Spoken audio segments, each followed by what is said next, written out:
I think the best advice is don't ever give up. Don't ever give up. And don't get discouraged. It's a game. Everybody has to play it. You just keep doing it and churning it out to the very best of your ability. Welcome to the RAD Actor Mindset Podcast. Each week, we sit down with actors and artists from around the world who have faced and conquered adversity on their journey. Their stories of resilience and passion will inspire and empower you to push forward in your own creative path. I'm Roger Anthony Dumadag, your host, and I'm thrilled to bring you these powerful conversations. Let's dive in and uncover the mindset of success. Today is a historic day because it's the first episode I'm interviewing somebody, and it happens to be someone that I know very well. I met during the pandemic online, the venerable Gaylynn Baker. She's an actress, she's a writer, she's a director, she's an author, she's worked in production, she's done a million things, not to mention she's a mom, right? Raised two sons. Gaylynn Baker, everybody. Yeah. Yay, Roger. First of all, thank you, Gaylynn, for being my first ever guest. And wow, I had no idea I was your first guest. That's yes, you're my first guest, and I'm grateful that you're here. We've talked a lot, obviously, over, I don't know, the last, more recently, but definitely since I met you through a mutual friend of ours, Lisa Gold, who's running classes online for actors, supporting them, motivating them. And we met online, and I had not just a liking, but a respect and admiration, because you're one of the more mature actors of our time who is doing the work and who's living the dream. And I can't wait for our guests to find out what it is you're doing. So first of all, let me ask you, how did you start your acting journey? Well, I got so lucky, and this is what I try to tell people. I try to tell people when it looks like something terrible has happened to you, always believe that the spirit has your back. That spirit is giving you exactly what you need in order to really take care of you. It just only looks like it's terrible. I had a terrible accident when I was a little bitty girl, 2.5, 3 years old. And I lost my ability to speak for almost a year. And then when I came back, I couldn't pronounce words correctly. Everybody says, oh, what a terrible thing. But if that hadn't happened, Roger, my dad would never have met a dance teacher, Miss Frances Burgess, who convinced him that the right and left hemisphere of the brain would help me to speak better if he would let me take dancing lessons. And if I hadn't taken dancing lessons, God knows what this life would have been. I started dancing at 3. The moment I hit the stage, the lights hit me, the audience started applauding. I was hooked for life. That was it. I didn't want to do anything else. And I don't do other things. Well, I write, I do artistic, creative, wonderful things. Well, I think, but be a file clerk, be a maitre d' in a rest. No, 3 weeks is about my limit in a regular job. So you knew early on from that experience that you wanted to follow your dreams in the arts. Is that correct? Absolutely. That was it. I never ever thought of doing anything else. I wasn't, and because I couldn't speak properly, I wasn't popular. People laughed at me. We're pretty cruel sometimes when people have handicaps. People laughed at me. And I built, of course, a kind of defensive, I don't care kind of attitude. And so I had no dates in elementary school. I had no dates in high school. I wasn't popular. I was always sort of on the outside and the outcast. And it was exactly what I needed because when I got a break, I won a ballet scholarship to the university. But when I got a chance to leave the university and go to New York and start performing, boy, I didn't hesitate for a minute. I just took off like a shot. That is incredible. Isn't it interesting though, us artists, we're like the tortured souls and we're like rejected, not just from society, but in our own business, we get so many rejections and we're still doing it. I So know, and isn't that wonderful? Because if I had been popular, I was very pretty. And if I had been popular, I probably would have gotten married and still be in Cleveland, Texas. And that would have been a tragedy. You know? No, no, I went to New York and I did off Broadway and I did national television and I did modeling. And then, because that had been my dream, and I didn't like the way that the business was run. The Me Too stuff had never kicked in. There was a casting couch everywhere. I put my arms around my younger self and I thank her from the bottom of my heart that she had the wisdom to know that that was not what she wanted. So she left New York. Then I took the time to fall in love and have children. I was one of the first women in the country to have natural childbirth. And that was a huge, big thing. And then I was so in love with all of that that I stayed home and raised my kids. And I didn't go back and start my real artist trip until I was 50 years old. Can you believe that? that is so amazing. First of all, congratulations on having children. Not you said natural birth, is that correct? Yeah, I was one of the first 12 women in the country to give natural childbirth. And it was the most exciting thing I had ever done. It was just extraordinary to have a baby in that way instead of the usual wailing and fear and all of that. I did Dr. Lamaze, and boy, I loved it. Well, I got to tell you, well, I have a 3.5-year-old daughter, and I know. we did natural birth too because my sister-in-law, my wife's brother's wife, had her two daughters, now three daughters, natural birth. So my wife helped her on the second one, and we said when my wife got pregnant, says we're going to do natural birth, and I said okay, you know, and so I was the designated mandula, or in other circles, the doodla. Yes. Just And remember, I talked to you about that and I urged you to try natural birth and you said, "Oh, we've got it down. We've got it. Don't worry, that's the route we're taking." But wasn't it exciting it, it's the it's one of the most exciting experiences of your life? of my life, and you know, birth is not a medical, um, you know, it's not a Yes. medical event. It's not. I mean, people were been having kids since the caveman, and there were no hospitals back then. So, but we're grateful she's healthy, and so you have two beautiful. Is it two sons? You said. Two sons and three beautiful grandchildren. My grandchildren are 12, 15, and 20. Wow. And I'll tell you, there is nothing like family. I had an epiphany in the kitchen about 6 months ago because my family was all here and together.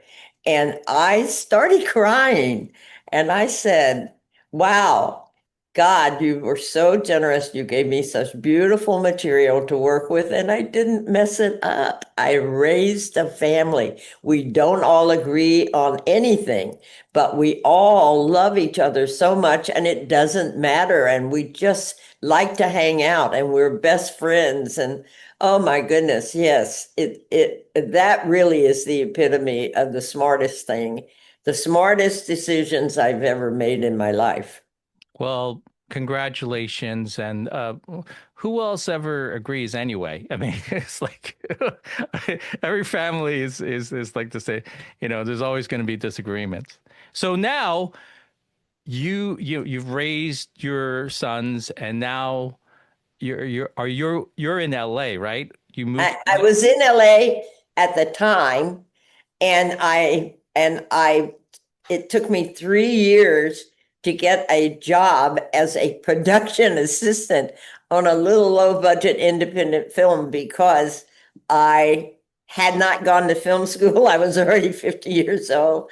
And, I was competing against kids that were coming out of film school and were in their 20s.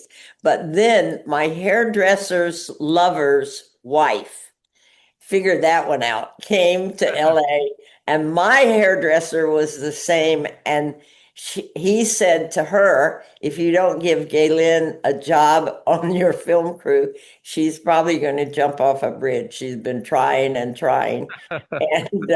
And so that was my first job. And my joke is that I can't remember whether or not it was $50 a day or $50 a week for 18-hour days, but I didn't care. I was on fire, man. Wow. Wow. That is amazing. So now what led you, speaking of films, what led you to writing and directing the films that you did? And please mention their names and if you have won any awards. I've only won awards. I've won 3 awards. I've made 3 documentary films and I've won 3 awards.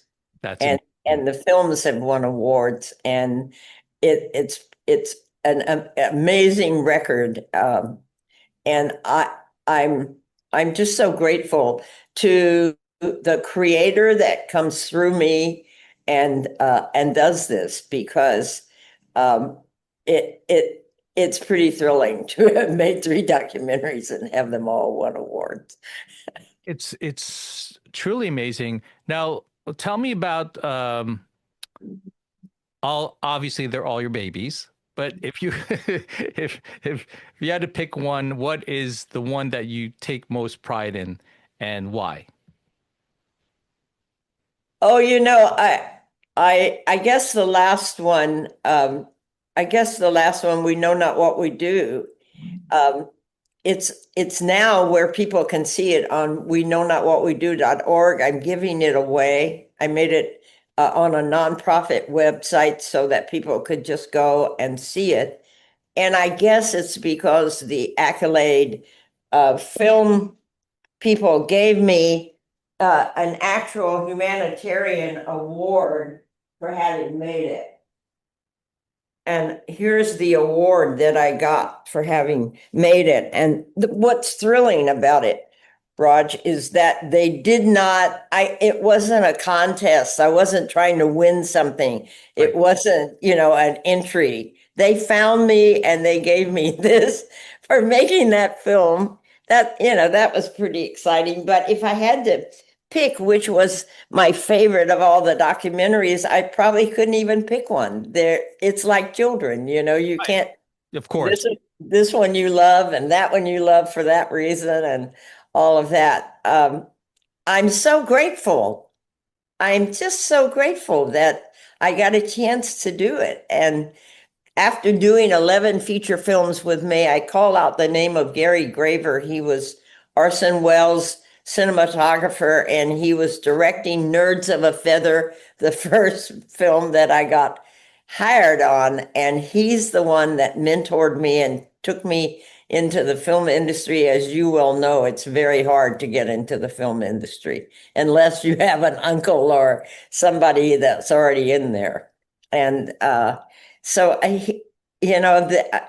after doing 11 low budget features and really learning how to make films that way, I wanted to direct, and I was already 50 years old and I knew no one would hire me. So I hired myself, and I made that first little 9-minute film to save the last wild herd at Yellowstone. And it won the New York International Independent Film and Video Festival, and it's narrated by the great actor Peter Coyote. And what I didn't realize at the time, I was hell bent on saving that herd. But what I didn't realize at the time is that it was going to launch my whole life as well.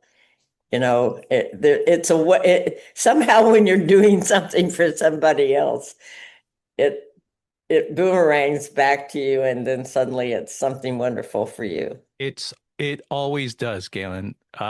When we are in service, and I forgot to mention that you're an activist in the beginning, which everyone will know when they watch your films. But the most recent doc, We Know Not What We Do. Can you just talk a little bit about it, just the premise of it and why you made it? Yeah, there was a young man in Albuquerque. I was in Santa Fe, New Mexico at the time, and he called and he said, will you teach me how to make an award-winning documentary film? You've already made two, and I need to make one now. And my son was in town, and didn't want to waste time on the telephone. So, that smart aleck that lives in me, that now plays Mabel in Retirement House, said, just go get the money and hire me and I'll make one for you, and hung up. And he called me back in 3 weeks. He said, I've got the money. I'd like to come over and have you sign a contract. I want you to make this film. It was a miracle that he didn't just brush me aside because I was such a smarty pants with him. But, Thank God you were a smarty pants. you know, so he came over and we began, and I signed the contract and they left. I wrote a book about it, and I have wonderful news. I've now put together and almost unveiling GaylynBakerOfficial.com, and all of the films and both of the books and all of the information that we're going over today is going to be in one place. Isn't that wonderful? And people can go and watch all three of the films, and they can download the books and everything, which is great. But in the book, I say that the first thing I did when I signed the contract and they drove away is I got up and I started yelling, how am I going to make a film about a subject this large? I don't know the first thing about it. And boy, did it changed my life to make the film. I hadn't been an activist up until then. I loved the planet, but I hadn't been an activist until then. And that and that just changed everything. We know not what we do. And it's only 55 minutes. And I know that that's long for this day and age when, I've been in these 1 minute videos, but we live in such a holy spot. We're on a planet. We don't really know anything. We made up all of this. We made up all these words. We made up all of this information. And we are wonderful. We're a wonderful species, but we've been a little askew. And I seem to see the other side of it really well. And so that's what my live stream on TikTok is about. Suggesting to people that maybe we could just make a little bitty shift in the way that we live on this planet if we do not choose to be extinct. Mm-hmm. And that's what the film says as well. We know not what we do.org, and you don't even have to rent it. And I say to everybody, if you like it, send it out to everybody you know. So the three films are all going to be on this one website, which everyone will have access to when they see the link. Yeah. And I'm just obviously I'm going to get to watch it, watch all of them, but I'm like totally blown away by just your commitment and your awareness and your thoughtfulness and your sense of humor. Sense of humor, got it. Just a sense of humor and just awareness that most people don't have about life. Thank you. and navigating through it. And it seems like you've made the right moves, but we all know everyone's journey is different. And we could go down this path or we could go down this path, but then something happens and then we have to make a detour. But it seems like you're doing a great job. Well, I sat down so many times when I was younger, and cried and said, "Why can't I be normal? Why can't I just work a regular job?" And and why can't I navigate in the way that most people navigate when they live on planet Earth or they're a member of the of humans? And I'm so grateful because Spirit never listened to me. Spirit never ever. I somehow, there was something about that accident when I was a little bitty girl that, I don't know, it just changed my whole point of view about being alive. And it's deeply important to me to just share that with people, that you can just listen. The universe, whatever that creator is going to tell you what the next step is if you have the courage to take it. And I've lived my whole life that way. And without making a lot of money, without a lot of support, without a family that was sending me checks, without a lot of, I was divorced. I didn't get any kind of a settlement. Um, 12 years raising two teenage boys is just a blur. I don't know how I did that. I'm as confused as you are, but I'm suggesting to people that they have more faith in their own road. Stay on your road. Don't listen to all the noise out here. Stay on your road. That is absolutely amazing information and actually great advice. I am trying to stay on my road.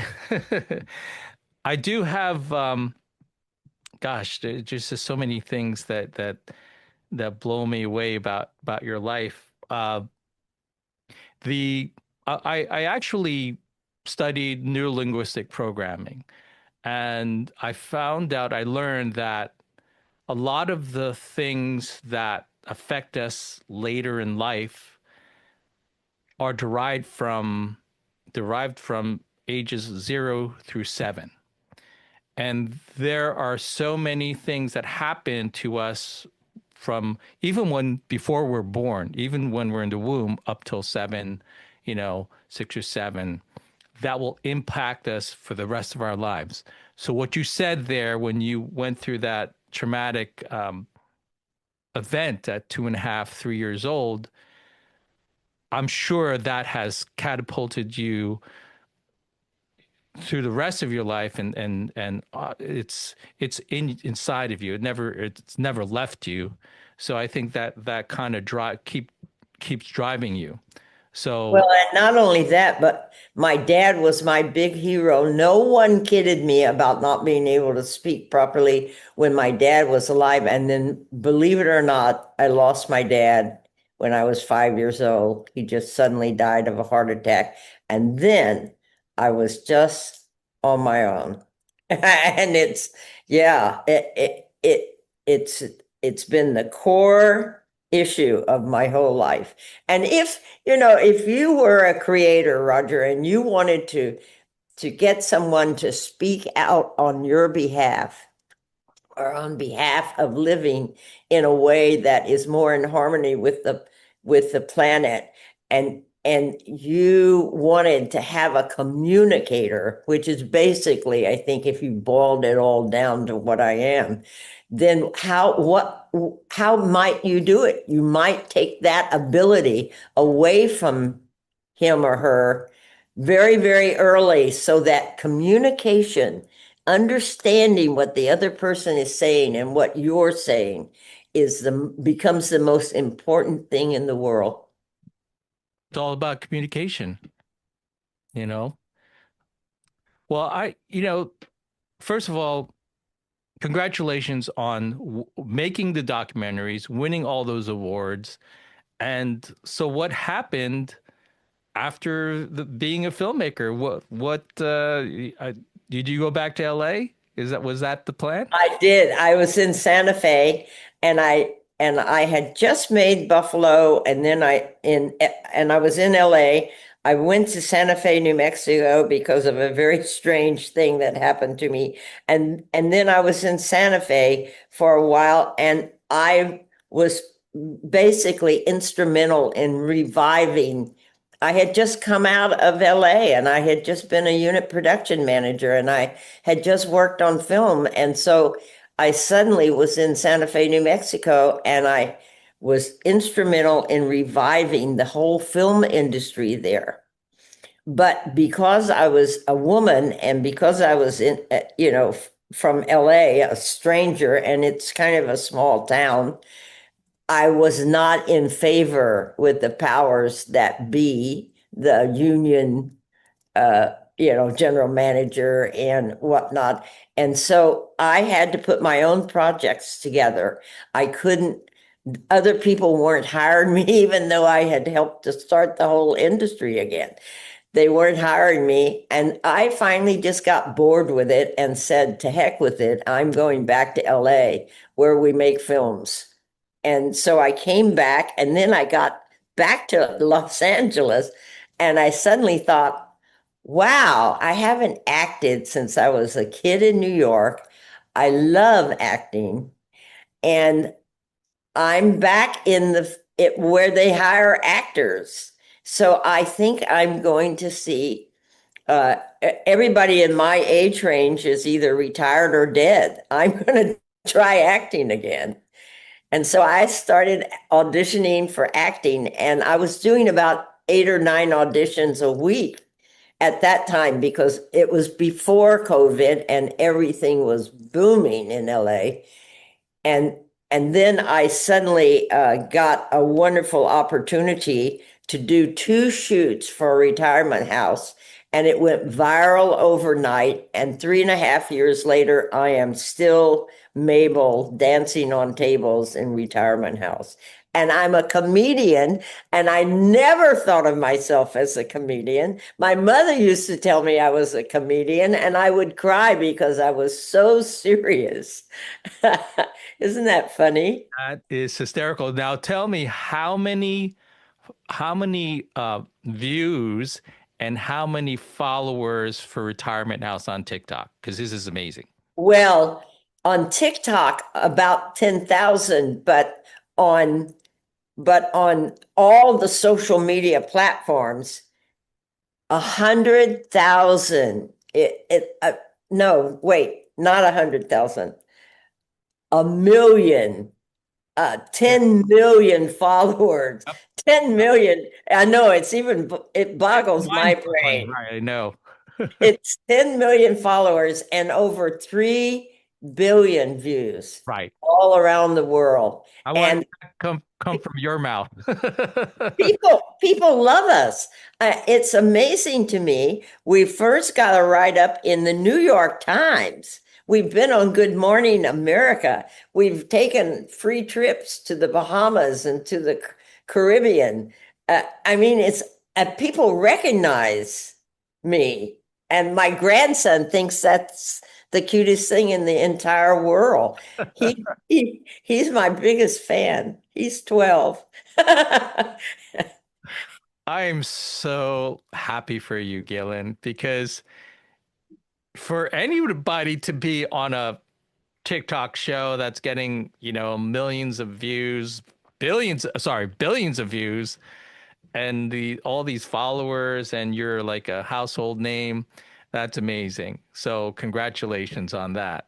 Thank you. Thank you so much. And I'm still doing auditions, and then TikTok decided that I was pretty cute as Mabel. So they said, don't you want to do a live stream? And I thought, oh, that sounds like the scariest thing in the world, 2.5 or 3 hours talking, into a camera. How could you possibly ever do that? But you know me, Roger, I tried it.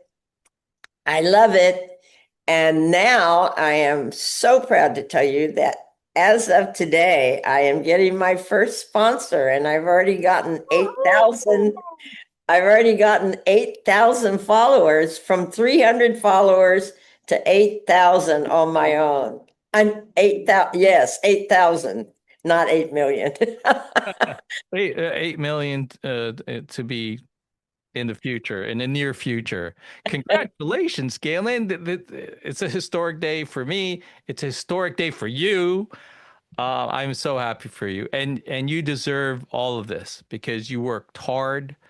I've seen you over the years. You audition, you put yourself out there, and congratulations, congratulations. It's so funny because I just got to do a McDonald's commercial, and they flew me to Chile, and there were some young people from that worked for McDonald's, and they were practically in tears of joy that they had gotten to hire me for that commercial. And I said, she said, I read all about your background. I know about winning documentary films and writing books and doing all of that. And, I sort of shrugged my shoulders and I said, well, it was really just, just a lot of good luck. And she says, no, you worked your butt off. But Roger, when you're doing something that you really don't love, it doesn't really feel like work. Yeah, it's like that saying, if you love what you're doing, you'll never have to work a day in your life. It's that sort of saying. Yep. So, yeah, right now I look back when I was a lot younger, I used to think, are you going to be okay? Are you going to be in jail by the time you reach any kind of maturity? But now instead, I find myself having followed all of those crisscross lines. I find myself being interviewed by someone as wonderful as you instead. Oh, that it's totally flattering, and I'm just grateful to have met you, to have followed you, and to follow your story, your journey, because I want to be like you, when I become a little bit more mature, and to have the success that you have, and to love what you're doing. I mean, What you're what doing. you're doing, you're having fun. What better way than to be on a comedy like Retirement House? We'll have all your links in the description and everything, so people could, but they can always go to TikTok and watch a show. But and I feel that these 3 years are just the beginning, because there's so much more out there, and we're coming out of the pandemic, the strikes, and we're getting back on a roll, film and TV production wise. So I kind of see bigger things for you, Gaylynn. Well, I certainly hope so, because I'm really having such a wonderful time. And people say, well, they'll hear about Retirement House for the first time. Are you in a retirement house? And I say, oh dear, no. And and hopefully never, never. I don't want to ever be in a retirement home.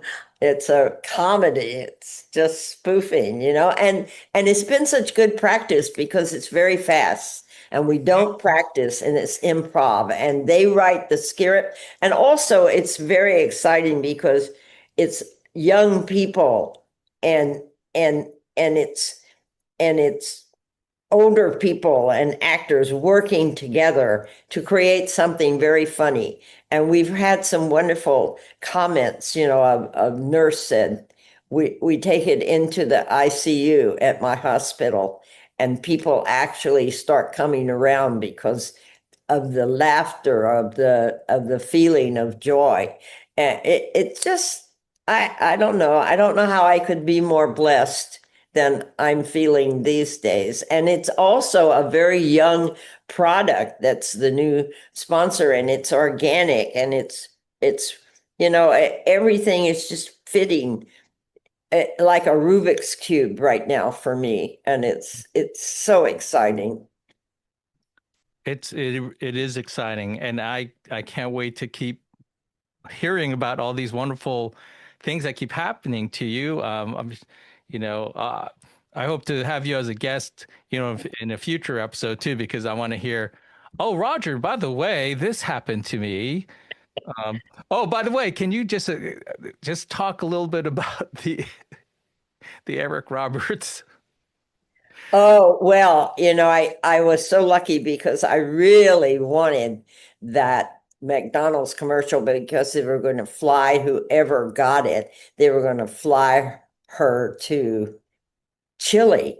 And I had never been to Chile and I love to travel and so I first it was just fated because I was at lunch when the first self-tape call came in, but I was at lunch with the man that created Retirement House. He said, "Oh, well, and he's 27 maybe." He said, "Let's go back to your place and I'll direct you and film you and we'll make a great self-tape." So he helped me with that. And then I went to the callback and I'm there and I don't know who, it's just fate as to who your partner is going to be. Mm-hmm. You're at a callback. And so in walks Eric Roberts. And I thought that is the luckiest thing that has ever happened to anyone in a callback. And now he's going to be in the TV show that you're going to be a regular on. Yes, yes. It's just we're all connected. We had this conversation. We're all connected. Yes. In some way, shape, or form. Yes. And it's happened in the span of a month that we found out about these things. And to clarify, Eric Roberts auditioned with Gaylynn Baker for the McDonald's commercial. Gaylynn booked it, but they didn't fly Eric Roberts for whatever reason. But Gaylynn, you got to fly to Chile. Yes, 17 hours, 5 hours to Miami, 12 hours on, and 17 hours back, and a week in Chile. And it was one of the most delightful jobs I've ever been booked on. A lot of hard work. And it was hilarious because it was autumn in Chile and this is a summertime commercial. And so I'm in a swimsuit and I'm doing cannonballs into a pool that's only partially heated. And they're pulling me out of the pool and wrapping me in blankets and giving me hand warmers and hot water bottles, and the ambulance is standing by and they're doing my temperature to be sure that my body is responding perfectly. And I know it was just and the most wonderful, and I'm so lucky, my sponsor that's going to be on my new TikTok show is the reason that my skin looks like this. And I thought the Spanish girls that were the makeup and whatnot were going to go crazy, touching my skin and telling me how beautiful it looked and all of that. I mean, it all just has fit together in such a wonderful way right now. And I tell people, don't pay attention to any of this noise. It sounds like things are terrible. Things have never been better. And it's going to be better. It's everything is shifting now. And that's why it looks so crazy, but it really is wonderful. And just be grateful that we're lucky enough to live in this particular time because it's really exciting. It is exciting. This is one of the most exciting times in our not just generation, but generations. Because of technology, the resources we have. And I wanted to just point out that to get the McDonald's commercial, you had to do an initial self-tape, which was the Cannonball. That original. Oh, yeah, that original. And you know what? I had so much support. The wonderful producer at at retirement house said, "You need a cannonball tape? Okay, I'll find a pool and we'll go at 8 o'clock in the morning." And he made this wonderful self-tape of me doing the cannonball, and I had it on my phone. And as soon as we were done with the audition, the director was on Zoom, of course, and so I walked over with my phone in my hand, and I said, "Guess what? I made a self-tape of me doing the cannonball, and just so you'll know I can do it." And he said, "I can't wait to see it." It was so cute. And Eric Roberts was there, and his wife was with him. They were two of the nicest people I've ever met, and they were telling me. That was a callback, not the cannonball. Yeah. Oh, no, the cannonball was where I showed the Oh. director. Yeah, the callback. After I had already done a wonderful callback with Eric, I was then able to show the director my cannonball that was on my phone. And yeah, what I couldn't believe, of course, is that I was going to get to do it and that he didn't. But of course, he's probably too big for a McDonald's commercial, you know what I mean? So Yeah. it wasn't the end of the world. But he was he gave you the gravitas to go on and do a wonderful callback, and that's, I'm sure he gave you that energy to book that commercial, which Yes, and when you see him, you tell him that I said so, please, Roger, because I'm going to say Gaylynn wants to thank you. We'll try to FaceTime him. yeah, because it was the excitement of my life to do a callback scene. There was no dialogue. It was all impromptu type of acting, but to do it with Eric Roberts, I never felt so lucky in my life. I thought, even if I don't get the commercial, I just did a scene with Eric Roberts. Yeah, I was blown away. Oh, speaking of sponsors, the RAD Actor Mindset podcast is brought to you by Aquamazing Life. If you're into health and you're into the healthiest water on the planet and you want to make extra income, side hustle, you want to add another profit center to your existing business, visit Aquamazing Life on Instagram, Facebook, on the web. Aquamazing Life, change your water, change your life. So that's our sponsor.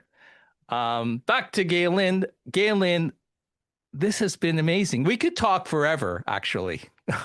Yeah, we could. We could talk forever. But what advice would you give all the actors, artists out there right now in this day and age, based on your experience, on your journey? What would be the best advice you can just give right now? I think the best advice is don't ever give up. Don't ever give up. And don't get discouraged. It's a game. Everybody has to play it. You just keep doing it and churning it out to the very best of your ability. I finally even got into coaching when I got back in LA. I had already worked as an actor and as a director and all of that, never having been trained to do any of it. And I wanted to get better. I really wanted to improve. And so as money started being a little more plentiful, I started, instead of, going off to the nightclub, I started acting lessons at that very late age. And I just, and here's the other thing, Roger, and it has to do with who is now going to be my sponsor, and it certainly has to do with who is yours. Take care of your body. Your body, your voice, the way you look your energy is all up to you. This is the only space suit that we have on this planet, and without it, you're out of here in a minute. We don't know how long we're living. Please do what you love. And please take care of yourself. Don't think that the people who are selling you junky food are going to take care of you. They're not. Don't drink water that isn't pure and beautiful the way Roger water is. Just you're on your own, babe. And please school yourself, get better and better, have the discipline to move your body, if nothing else. I was in Pilates and I was looking at the young woman next to me and I thought, I have to tell young people, take care of this body. Talk to this body. Listen to this body. Understand that there is something more than what they told you in whatever class that you last attended. I was reading an article actually about superagers, and they were saying the one thing they all had in common was exercise. Yes. Or just moving your body, really, every day, really.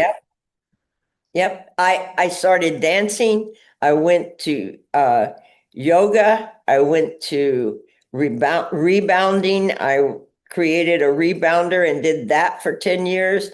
I went on, I'm doing 3 hours of Pilates a week. Do I love exercise? No. Do I have the discipline to do it? Yes. And my body, I have a couple of things. I have a little problem with my left rotary cuff arm. Yeah.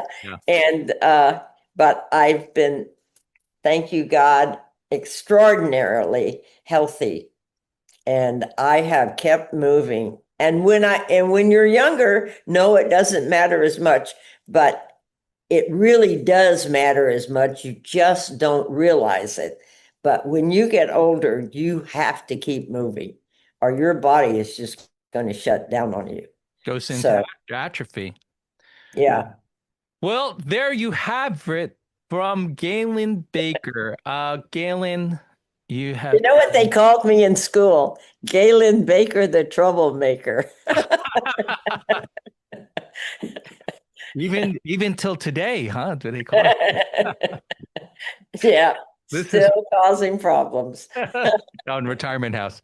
You can see her on Retirement House. You can see her on her live stream on TikTok. I cannot wait to see what's on the horizon for you, Gaylynn. I am so happy for you. I'm so happy for your success. I'm grateful we have met. We're friends. This will be just one of many episodes we'll do. And I'm just looking forward to the next time that we do talk. Congratulations, all the best. There you have it. Gaylynn, thank you so much. Thank you. We'll see you next time on the next episode of the RAD Mindset podcast. And have a great day, and we'll see you soon. Bye-bye. Thanks for tuning in to the RAD Actor Mindset podcast. If you got value from today's episode, please share it with a friend and hit that subscribe button. Let's keep building the mindset that gets you on set and keeps you there. See you next time.